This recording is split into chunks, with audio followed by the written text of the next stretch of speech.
Bonjour, dans cette vidéo, je vais vous montrer comment activer Stripe.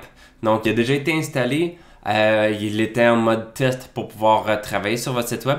Maintenant que vous avez travaillé sur votre site web et que vous êtes à l'aise à mettre le tout actif pour que les gens puissent payer directement de votre site web, il faut l'activer. Donc, je vais vous montrer comment on fait pour l'activer. Donc, pour commencer, vous êtes sur votre site web, vous devez aller sur WooCommerce dans la section Réglages.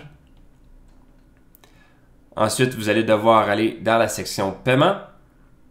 Donc, par l'installation de Stripe, il y avait comme plusieurs options. C'est Stripe ici, vous voyez, il devrait être en mauve ici. Donc, vous cliquez sur Gérer. Et là, vous avez toutes les informations ici. Comme vous pouvez voir ici, on est encore en mode test. Donc, là, qu'est-ce qu'il faut faire? Il faut remplacer la clé public test pour live. Donc pour ça, il faut aller sur Stripe. Donc vous voyez encore une fois ici, je suis dans Stripe. Pour ceux qui ne savent pas, c'est développeur API Key. Donc mettons que vous êtes sur le Home, vous venez sur Developers API Key. Vous allez arriver ici, on est en mode test, c'est normal, on faisait des tests. Donc le fait d'être en test, qu'est-ce que ça faisait? C'est que sur le site web, quand on arrivait pour payer, on voyait ce message-là comme quoi que c'était un mode test. Donc, on veut enlever ça. Donc, qu'est-ce qu'on fait? C'est que là, on va devoir le mettre en mode... en fait, enlever le mode test. Donc là, ça va nous donner notre clé publiable et la clé secrète. Il va falloir prendre ça, le copier et venir le mettre ici. Et après ça, on fait enregistrer les changements. Donc, je fais une petite pause, je fais ça parce que je veux pas que vous voyez les clés secrètes. Donc, je fais le tout et je vous reviens. Donc, j'ai mis les clés ici. Il y a une chose dans le processus, j'avais oublié. Ça se peut que vous ayez une clé secrète et vous n'êtes pas capable ici de la voir. Donc, ce que vous pouvez faire, vous pouvez peser sur le bouton Create Secret Key. Et là, vous pouvez mettre, en fait, je vais vous le montrer. Vous mettez le nom. Puis quand vous mettez le nom, là, ça va vous donner la clé secrète que vous allez pouvoir copier. OK? Donc, c'est ce que j'ai dû faire ici. Donc, moi, j'ai mis le site, le nom WordPress. Fait que je sais que cette clé-là est pour WordPress. J'ai la clé et là, je l'ai mis ici.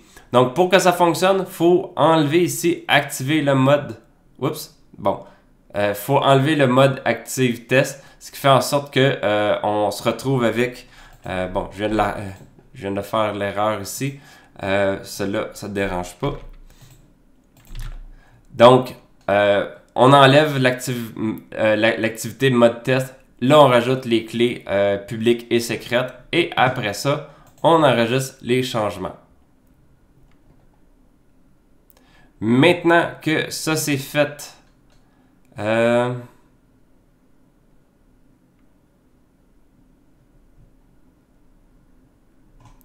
donc, c'est juste que j'avais une note ici, c'était bizarre.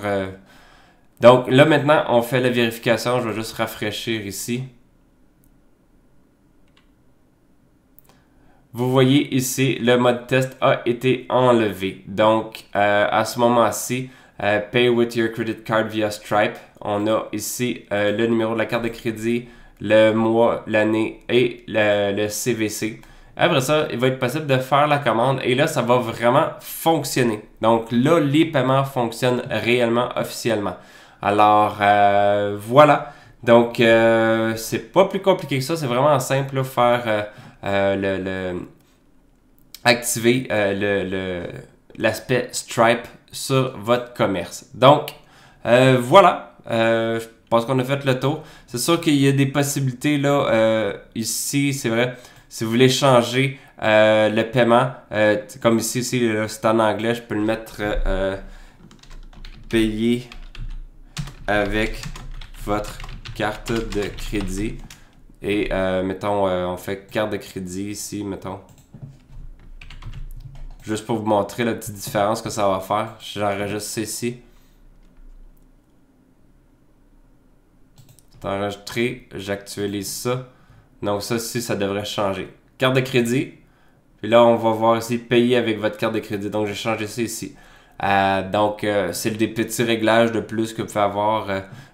Donc, regardez si vous voulez rajouter d'autres choses. Donc, pour le Apple Pay, si vous voulez aussi, vous pouvez le désactiver.